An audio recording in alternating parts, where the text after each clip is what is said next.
यूसुफ रजा गिलानी की फतह पर बदयांती से डाका डाला गया। कमर जमान कायरा की मीडिया से गुफ्तगू, कहा किसी मीटिंग में तय नहीं हुआ कि इस्तीफे देना लाजमी है। हमने इस्तीफों को आखिरी ऑप्शन रखा। बंद कमरों की बातें बाहर नहीं आना चाहिए। पंजाब असम्बली में नंबरों का फर्क कम है। पीपल्स पार्टी पार्लियामेंट छोड़ने के हक में नहीं।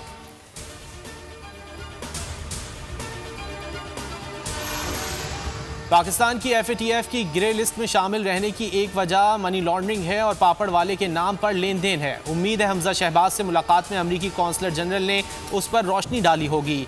मुशीर एहतिसाब शहजाद अकबर का ट्वीट। शिबली फराज कहते हैं माजी की सियासी हुकूमतों ने माफिया पाले। कानून के कटहरे में लाने की बात हो तो जत्थे इकट्ठे करना शुरू हो जाते हैं।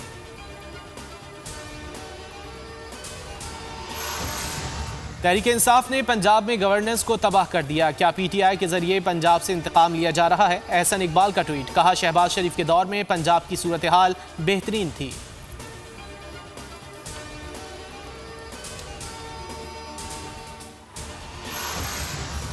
विफाकी काबीना ने ब्रॉडशीट कमीशन रिपोर्ट वज़ीर आज़म को पेश कर दी। विफाकी काबीना आइंदा इजलास में पब्लिक करने की मंजूरी देगी। ज़राए के मुताबिक ब्रॉडशीट केस में गलत शख्स को $15 लाख अदायगी का रिकॉर्ड चोरी हो गया।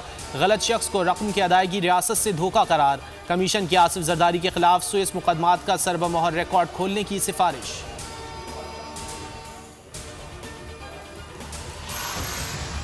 तजदीद अहदे वफा का दिन यौम पाकिस्तान आज मिली जोश व जज्बे के साथ मनाया जा रहा है। दिन का आगाज़ मुल्की सलामती खुशहाली के लिए दुआओं से किया गया।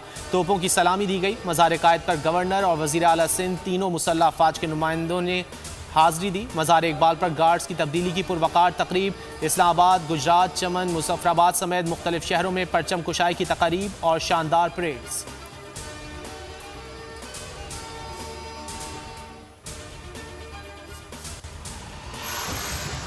बानियाने पाकिस्तान की कुर्बानियों को खिराज तहसीन पेश करते हैं। मुल्क को माशी तौर पर मजबूत और खुशहाल बनाएंगे। अक़वाम आलम मकबूजा कश्मीर में इंसानी हुकूक की खिलाफ वर्जियों का नोटिस लें। सदर आरिफ अलवी का यौम पाकिस्तान पर पैगाम। वज़ीर आज़म इमरान खान कहते हैं बर्र सग़ीर के मुसलमानों ने हिंदुत्वा जहनियत से आज़ादी के लिए जद्दोजहद की। हक़ के खुद इरादियत के हुसूल के लिए कश्मीरियों की हिमायत जारी रखेंगे।